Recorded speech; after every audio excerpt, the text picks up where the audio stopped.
Hello and welcome to an episode of our 81 All Out podcast. Today we have a guest from Sydney to talk to us about the Canberra Test. We have Vijay Arumugam, who went for the first test held in Canberra. It was between Australia and Sri Lanka, held recently, and Vijay decided to go for that game along with a few friends. And he posted about the game on social media and especially on Twitter.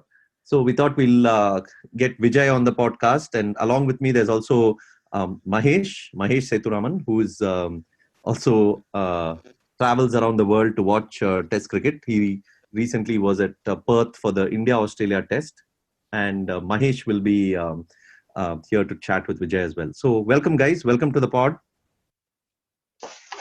Yes, Sidvi. It's a pleasure, Hi, Sid. Vijay. It's a pleasure. Hi. So Vijay, to start with, thank you for joining us. To start with, when did you decide to go for this test in Canberra, and how much of it was to do with the fact that this was Canberra's first ever test that they were hosting? Yeah, Sid, I think the decision was made almost 6 months ago. I think we booked the tickets around June, July 2018. When it was announced that it was Manuka Oval, Canberra would be hosting the first ever test match. I think the choice was between two. We wanted to go either to Adelaide Oval for the day-night test match. I think that was the first intent. That was the first choice. But unfortunately, when India decided to make that a day game, so we, the group of friends, the cricket tragics who go to test matches every year at the SCG, and we try to do some interstate test matches in between. We decided, why can't we go to Manuka? I mean, there's a bit of a historical background. I mean, I wouldn't call it a historical background from a cricketing perspective, but at least from our friends' perspective, because we were there at the Adelaide Oval when New Zealand played its first ever pink ball test in November 15-16. And then we also went to the North Sydney Oval to watch the first ever women's Ashes test match. So there's always a feeling that it's a bit similar to the same bloke who watched the Jim Laker's 10 wickets at Old Trafford in 56, and he was there in New Delhi in 99 when Anil Kumble took 10 wickets. We said we watched the first ever men's pink ball test, and we also watched the first ever women's pink ball test, and why can't we watch the first ever Manuka test? So it was one of those things where we thought we would create a bit of a friends history amongst the cricket tragics, and that was the reason why we decided to go for Manuka. And also it worked out well because it was, I mean, a couple of us went from Sydney. It was three and a half hours drive, and the other person flew down from Brisbane. Three of the cricket tragics in a group of 78. I mean, so usually not everyone goes to the interstate tests. Usually most of us meet at the SCG. So that was one of the reasons why we went to the Canberra test match. Very interesting. Maybe after 20 years' time, there will be, statisticians or some historians posting your guys' pics in all the three tests and saying that you were there. Who knows? I mean, I'm alluding to Mohandas Menon, who recently posted that picture of that guy who saw both Laker and Kumble.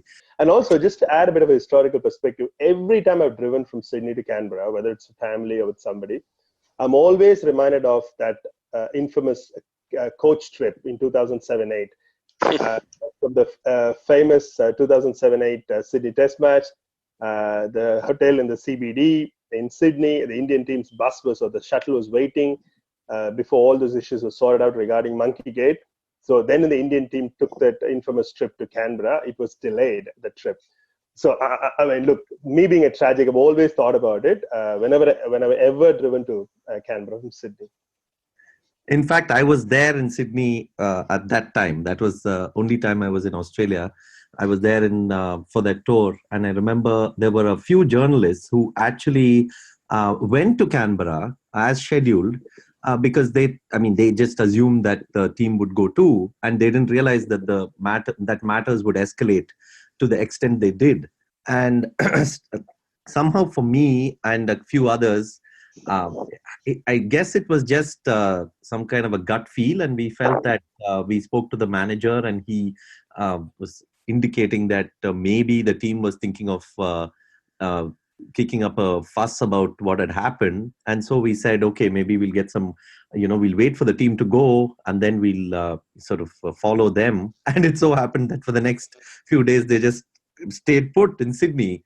And there were these journalists who had gone to Canberra. Now they were in two minds about whether to come back or whether to not. A few did come back because they felt that the big story was here and not in Canberra, but a few continued to stay there. And of course, they were trying to get information from here and trying to file. But it was a little odd for them to be so far away when the biggest cricket news of the year was happening in the downtown Sydney. I mean, happening in a sense that nothing was happening, but that was the biggest news in itself, that nothing was happening. And it also reminds me of finally going to Canberra after all the drama and hangama. So more than drama, hangama that had happened in Sydney. Went to Canberra, and then you have this ground, really, really really cute. Cute is the first word that came to my mind when I saw it, and idyllic and quiet. It could have been like a college ground even in my memory. I mean, I'm of course comparing it with the MCG and the SCG, where the previous two tests had happened, and then you suddenly come to this ground, and there was even the press. There was no designated press box as such. There was this side view that we had. More like a mid-wicket extra cover view, and it was we were just there. We were in an indoor kind of a hall. We were just there with our laptops. It wasn't like a press box as such. I just want to bring Mahesh into it as well, because Mahesh was at Perth for the India Test this summer, Australian summer. So Mahesh, how was it to witness the first test in the new Perth Stadium? And what were the sort of, just talk a bit about what you felt about the WACA comparisons, and were people talking about it through even in the new stadium? I'm still conflicted about it, because when I first went there, I was absolutely pissed off, because I was planning to go for the Ashes WACA test, but because CA screwed up the scheduling and they didn't sell the ticket at the right time, I couldn't really plan it and I missed out. So I was still so disappointed that I couldn't make it to the WACA test. And I was hoping that even on the day I landed, I was half hoping that somehow some miraculous thing happened and they shifted to WACA. Maybe because we have this historical baggage, I saw it very differently. Although I was there, I almost wish I didn't go there. But once you go in and you talk to people, and when you talk to people, a lot of them have actually played at WACA. Forget watching a match at WACA. I am a fanboy asking them, have you been to WACA? And they're like, oh, I've played at WACA. And their opinion is completely different. They're more than happy to move to this new stadium, because WACA was reasonably dilapidated and it was extremely hot. There was just not enough shade. The infrastructure was just not good enough. Maybe the restrooms are not good enough. So they were more than happy. Majority of the local population who came to see the match in the ground were more than happy to see the new ground. So it took me a couple of days to warm up to the new ground, to be honest. But the test, I guess, was so close and competitive that it would have got you warmed up pretty quick, right?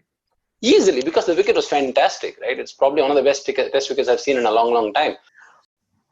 So the wicket was fantastic, and the cricket was great. It took me a couple of days to warm up to the new one, partly because of the WACA history, but also partly because of the mess of the whole ticketing system in the new stadium, which initially I was really pissed off with Cricket Australia. Then I thought it was Optus. Then after going for a WACA tour, I realized that the crux of the problem is the WACA club itself, because they are so happily inward looking that they believe that the ground and the event is in service of their members first, before it is a test for the rest of the world. So they hijack like 20 or 50% of the best views. Let's say if you agree that the straight views are the best views, they hijack 50% of the views just for the members. Ah, okay. So one straight view is just completely for members. You can't enter there, and then it's like if you get anywhere near there, the security just pounces on you asking for validation, whatever, proof of membership and stuff like that. You can't get anywhere near there. On the other straight, what they did was, because it's a 60,000 capacity and only 20,000 people came up even on the first day, if I'm not wrong, they kind of cordoned off the top two tiers for the straight view, because it's too difficult to kind of logistically manage, right? So they cut off those stadiums, those stands. And I had booked one of the top tier straight views, and without telling me, they had reassigned me somewhere over extra covers. I was so pissed off, and I created quite a bit of a noise on Twitter, and I spoke to some of the cricket journalists over there, and they asked questions to the Cricket Australia chairman, and they asked questions to other administrators. And it, in fact, even before that, there was some news because I think the Cancer Society or somebody had advised them to open up the top tier because that has shade. Oh, okay. And the rest of the, like, I mean, it is arguable if the whole idea of moving from WACA to here is that it has more shade. It is arguable that the capacity of WACA, which is let's say 14,000 or 15,000, even in the new stadium, 15,000 people will still be exposed to the sun. So so it is a bit of a bad experience for me. But the next day, I could get myself upgraded and got a fantastic view right above the side screen next to the sports lounge, and I had no complaints after that. It's amazing how grounds once the cricket has moved on from there, like the WACA and even the ARG in Antigua has been getting a lot of there's so much of nostalgia around them, and fair enough for that in terms of the performance they witnessed and all that. But these aspects of it and the facts of some ARG often used to be witness to some of the most boring tests of all. Ajay Ratra has scored 100 there. What are we romanticizing about? So all that is... Sachin Tendulkar got a duck in the test match when Ajay Ratra never scores when it matters, does he? I mean, don't remind me about Mr. Collins, right? The left armer against whom Sachin Collins, and seeing hallucinated views of him swinging the ball in when he wasn't. So let's not go to a Sachin Tendulkar show. No, I'm just coming back to the whole grounds aspect. How once after a period of time, I think it's almost as if only the legendary performances sort of overshadow everything else, right? It's almost like, I mean, imagine tomorrow, for some reason, if Headingley were to stop hosting Test cricket, I mean, there would be like oceans of tears among so many people in Yorkshire, right? I mean, they would just go like batshit about the fact that Headingley is no longer hosting. But I'm sure it's had its moments, and it's had its it has made a lot of people unhappy at several times as well. No, that's true. Headingley is a slightly tricky thing, but Perth is a classic example, right? Like, I mean, just before we moved on to the new stadium, we were talking about how WACA itself got its first test relatively late in life. And so when you talk about that history, it's a little tricky because WACA itself has gone through a lot of renovation. So when Ian Chappell talks about Lilly bowling from this end and the swing bowler bowling from the other end, he was talking about a WACA where the Lilly mast stand didn't exist. So a lot of the breeze came through that direction. Not just that, even this notion that this was a fiery, pacey, bowler-friendly WACA track is a very inconsistent theme. It always had the bounce. It always had the pace. But it was not necessarily always bowler-friendly. I mean, in fact, I did the comparison as well. You take the batting average of WACA and Melbourne after WACA came into being a test venue. WACA's average is comfortably 2 runs over MCG. So, Sid, I mean, Manuka is a very different ground. As you said, it's sort of a boutique ground. It's not as big as, definitely not as big as the MCG or the SCG. I think the first impression, like, I watched Test cricket from Adelaide, Sydney, or even MCG, right? When you walk in, you get a buzz, right? You have those huge lines and then people walking in, the cricket chatter, because Test cricket is mostly for the tragics and the real connoisseurs. You get a feeling you're walking into a Test match. You get that buzz. In Canberra, there were long lines, but you never got the feeling because maybe of the size of the crowds, and because day one we had 9,000 people in a 13,000 capacity ground. So you never got a feeling it was a traditional Test match venue. But it was one of those days, I think it was a really cloudy day and the light wasn't bright.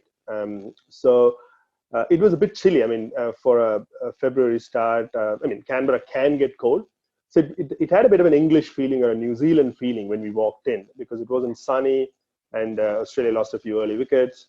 And we weren't sure whether the pitch was doing much or whether it's to do with the atmospherics. So walked in, sat down. I mean, you never got a feeling as though we were sitting at the SCG. But then after a while, I got used to it. I mean, you start to hear one of these wisecracks or the clever comments from people who are wearing those the portable radio things that they sell at the ground, right? So I never wear it. I never wear one when I go to the ground. And then when you hear those comments from people, then you realize you're sitting and watching a proper game of test match cricket with a knowledgeable audience. And I believe there were quite a few people who had driven down from Sydney, especially on day two, the Richies. I spoke to a couple of the Richies, the people who impersonate Richie Beno, right? A lot of them had driven down from Sydney. That was on a Saturday. But day one was more of a local crowd. So yeah, it was a boutique ground. It had a bit of an English atmosphere because Australia, you usually would expect a cloudless sky on a sunny day. The other interesting thing about Manuka, the first impression, we knew in our group of friends that it was touted as the largest outfield or the biggest outfield cricket field in Australia. Very interestingly, when the first impression we got when we sat down was, hang on, this doesn't look as big as the MCG. This doesn't look as big as the Adelaide Oval, because Adelaide Oval has got long, straight boundaries. And as luck would have it, I don't know if it's day one or day two, Rick Finlay tweeted something saying, but again, it was not scientific. He had tweeted based on Google data that Manuka wasn't the biggest ground in Australia. So we never got the feeling it was big from the vision that we saw. However, we had read before that it was the biggest ground, the biggest outfield in Australia. So that's another thing that was pretty much of an intrigue when we walked in and started to watch the game of cricket. And that really helped. So yes, we always knew the game would be a lopsided game given the power equation and the injuries to the Sri Lankans. But it was still a test match, and it was still an experience to be savored. And yeah, it was still all right. I mean, we had a thoroughly two enjoying days at the ground, despite the game not being very competitive. And what about, I did notice on TV, at least from the camera angles, that there was quite a bit of a support for the Sri Lankans as well, right? Including the band and Papare, the players. Yes, absolutely. I mean, the Sri Lankan band was not far away from where we were sitting. I mean, we were on I think if I put it this way, we were to the left of the side screen. They were to the right of the side screen. The only thing, they were not in the stands. They were just next to the side screen, slightly lower. And most of them were walking past us. So I got to talk to a few of them. I mean, they were brilliant. I mean, that kind of divided the opinions, right? Again, I tweeted, I did tweet about the Port Elizabeth band and the way Kumar Dharmasena, the ICC umpire, made such a big fuss. And he asked the people who were playing the band in Port Elizabeth to stop during the Australia-South Africa Test match in 2018. Yeah, I remember that. I think that was my worry here, because they were playing, I think day one they were a bit quiet because day one the numbers weren't great in terms of the Sri Lankan fans. Day two it was a full-on band. But when I spoke, even one of my friends in my group, he thought he started to have a headache when the band was continuously playing. And then I said, come on, mate, Test cricket is struggling. We can't just start to create a furore over the band and lights and everything. We need to get on with the game. So he said, okay, I'll take your word. But then I kind of spoke to a few other people, and some of them felt it was good for 10, 15 minutes. But after that, they found it a little too difficult to concentrate. But I found it great because I could relate to some of the songs. The Surangani song, which was played out. I grew up in South Tamil Nadu in India. That's like a South Indian staple, right? For exactly. And, well, exactly. That's the word I use. I use the word South Indian staple in my tweet. And one guy from Kerala, the western coast of India, which is again the southwestern part of India, he tweeted and said, hang on, don't speak for the entire South India. We never use this song. We never got used to it in Kerala. Then I double checked with a couple of my friends, and I replied back to him saying, it looks like it's popular in Goa, it's popular in Andhra Pradesh and Tamil Nadu. Maybe I can't give comments on Kerala. Then I spoke to, when I was back in Sydney, I spoke to a couple of my Kerala friends. They said, no, we used Surangani. But anyway, I did a Twitter chat about saying, who knows, right? It could be different parts of Kerala. But yeah, Surangani's song, Go Lanka Go song, and a few other songs. The baila, the rhymes and rhythms, they were. The other part about the Surangani, the Sri Lankan band, they never stopped. I remember back in the 90s when Ian Chappell used to commentate from Sri Lanka, he used to say, one thing fascinating about the Sri Lankan bands is they never stop. whether Sri Lanka is 25 for 2 or whether the opponents are 250 for none, the band never stops. He says, how do we shut up this band? Because they never.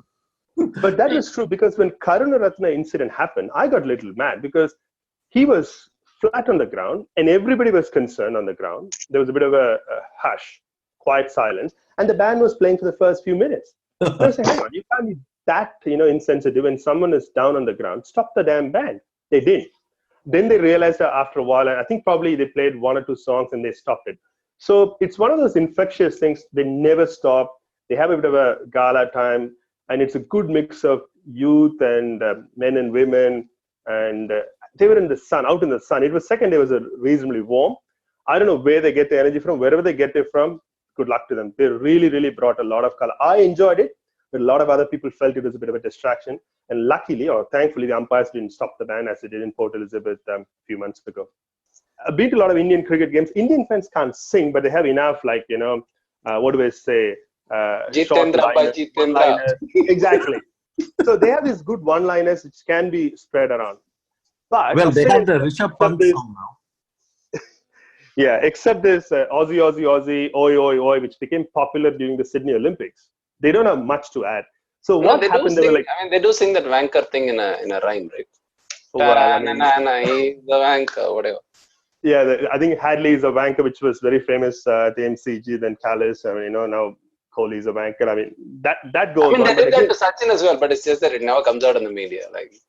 Well, I mean, the only time I watched Sachin Tendulkar play in Australia at a ground was 2011-12. I didn't hear any. 2011, I was there in Melbourne, Bay 13, and it happened, but nobody will talk about it. Oh, really? Oh, that's good. Okay. I didn't know that Bay 13 had Sachin as a wanker. I mean, it probably didn't last too long for people to notice. Okay. Gone.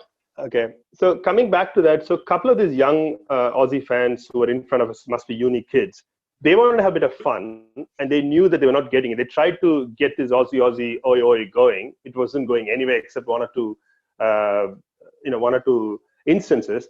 Some of them jumped the ship and went over to the Sri Lankan side, and they started a party with them. I think it was great fun because they knew at least there the band was going on, and a couple of these young girls and boys went and joined them and had a bit of fun. So, to be honest, I think the Sri Lankan bands were really good. And just to add a point, the Australians can't sing. I mean, of course, at the AFL footy games, they have their team songs, which they recite at the end. But during a game, how to have this chorus of songs like the Bami Ami or the Sri Lankans, no chance. Australians can't match at the moment, unfortunately. And so, in terms of the game itself, I mean, it ended up being largely one-sided affair. Though, I mean, I guess when you go to a ground and when you watch, I mean, how much of an impact does that have? Did that have on you, especially in this game? The fact that Australia piled up 500 plus, and Sri Lanka were pretty much out of the game once they fell for 215 or so. 215, yeah. Yeah, I think you're right, Sid, because we always knew. We watched the Gabba Test. It was on a different pitch. India was a very different opponent in the early summer or during the December, January summer.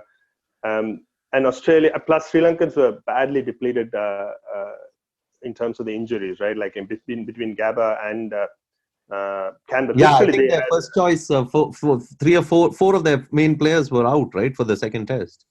Exactly, right. So we were hoping that... And Angie was not there for both the tests as well. Yeah. Oh, yes. Yeah. So we were hoping that Lakmal would play, didn't play. So even when we went to Canberra, we were driving, they were still speculating whether he was a girl. So which was a very inexperienced bowling attack. And unfortunately, on a flat deck at Canberra, it's, the good team, I mean, the cream will rise to the top. So there's no way Sri Lanka was going to compete unless the wicket was really juiced up and where they could bowl out Australia, right? So that was always the case. But there was a bit of an excitement when Australia lost 3 wickets, and who knows? I think that created a bit of an involvement because the partnership between Burns and Head, it was almost like Australians never had a century in that series. So there was a bit of a build-up. I mean, that's very interesting, right? Because on one hand, the Australians were backing their team, the supporters, to willing them on to get 100. At the same time, there's a lot of chat, at least the stand where I was seated, we were discussing about a lot about the Edgbaston 11. Now, you would say that's disrespectful because it happens in England and Australia. Whatever happens, it's always related to Ashes, and the current series doesn't matter. But that's the way it is, right?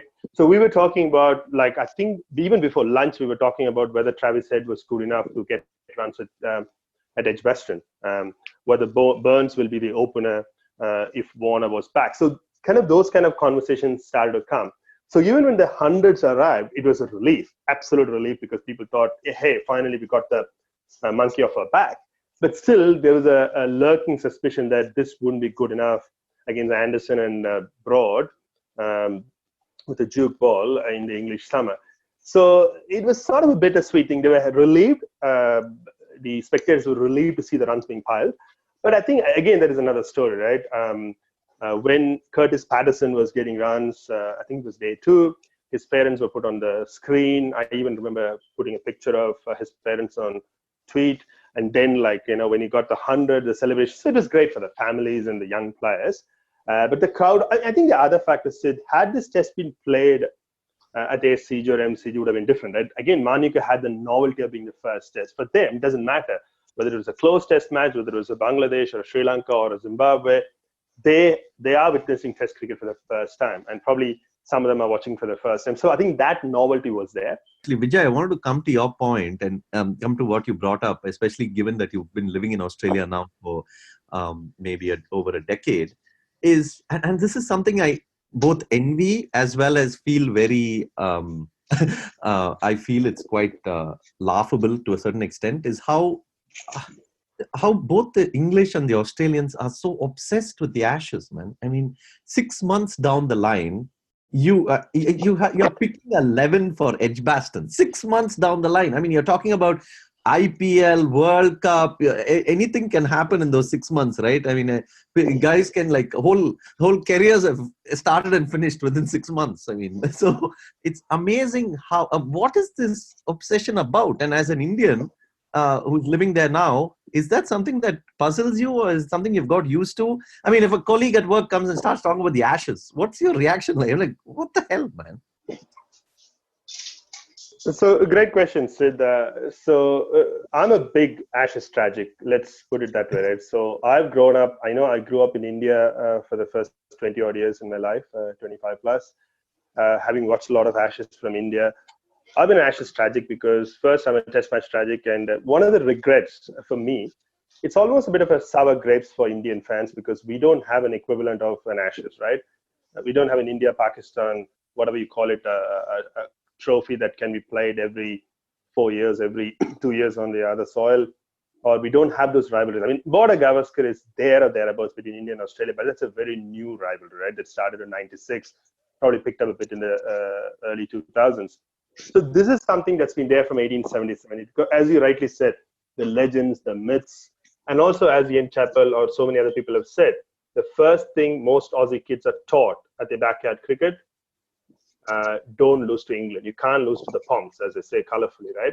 So that kind of a mindset where you can't, I mean, very interesting. You need to understand, living in Australia, Australia is still not a republic. The Queen is the head of the state. And anyway, amongst our friends, we had a very interesting chat about that when we were in Canberra. So that's beside the point.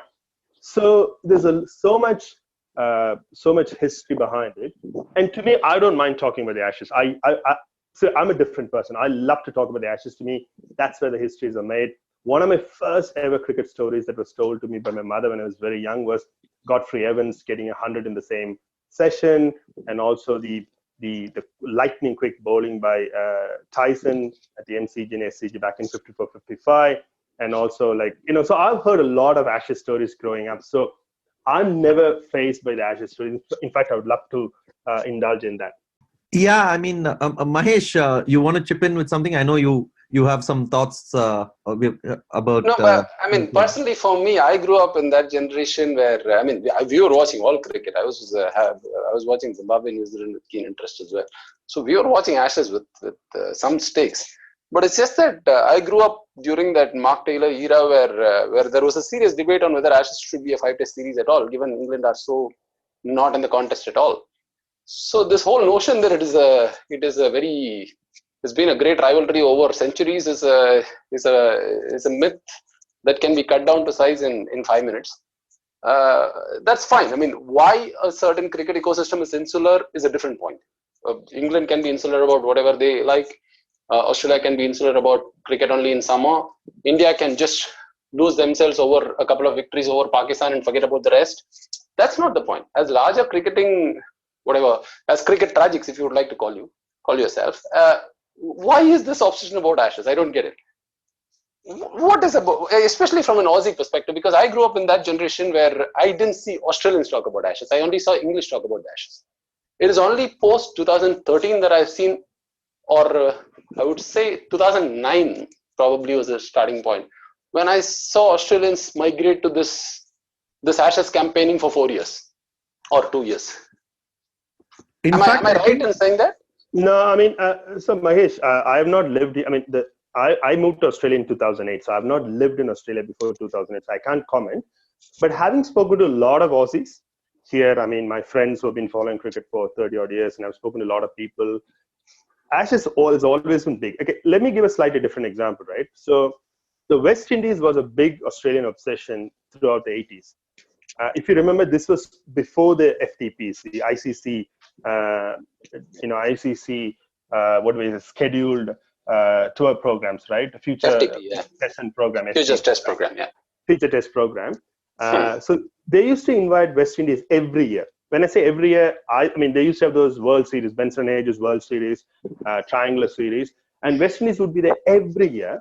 And they used to play test cricket every 2 years and every 3 years. So they were in demand. So you're right, Mahesh has got a very valid point, because I remember during the 1990-91 Greg Chappell, I think after the second test, when Bruce Reid took 10 or 11 wickets and Australia thrashed England at the MCG, Greg Chappell came out and said, should we curtail Ashes to 3-test series? And I think there was even some funny things in the press about, should we call England for a 3-test series, three-day test matches? I mean, like how West Indies used to wallop them and Australia used to wallop them as well. So Mahesh is absolutely right. There was a bit of a lull in the Ashes rivalry in the late 80s to early 90s.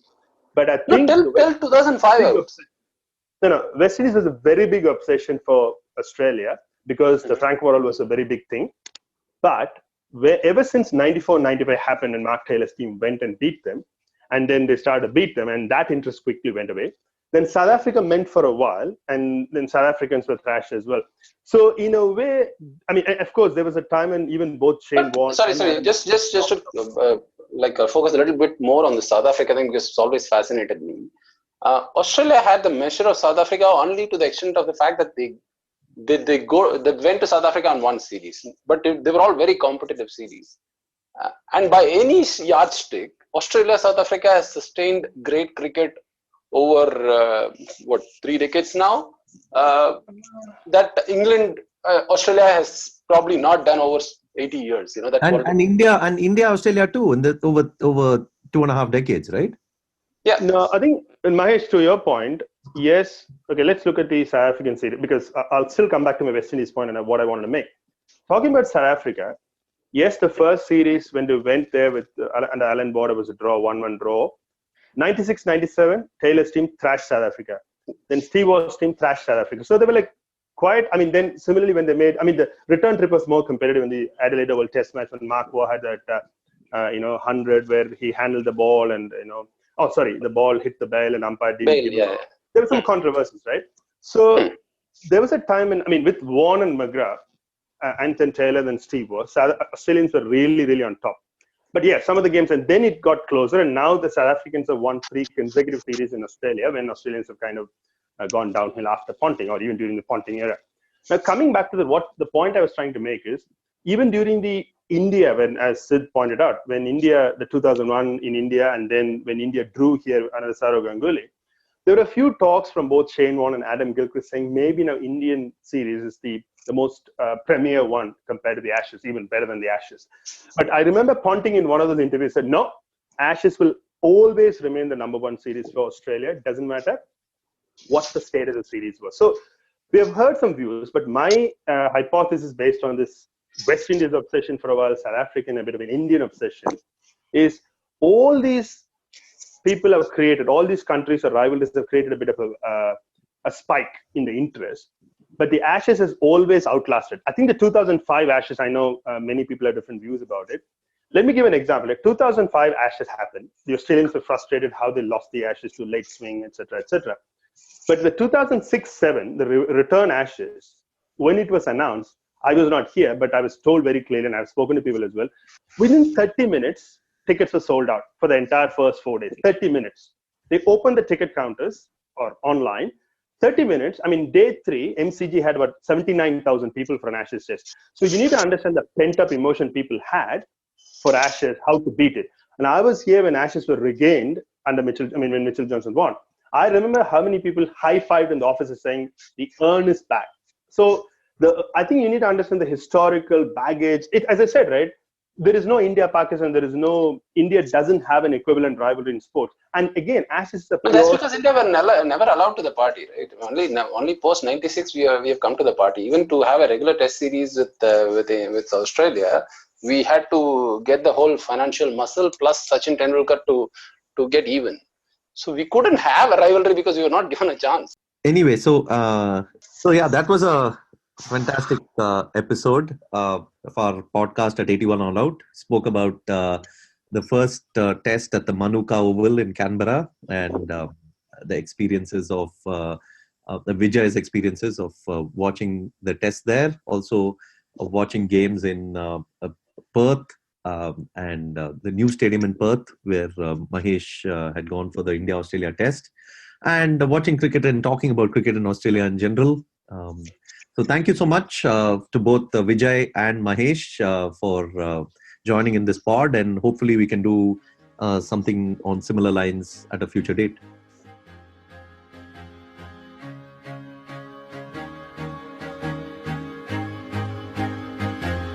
I used to rule the world, seas that rise when I gave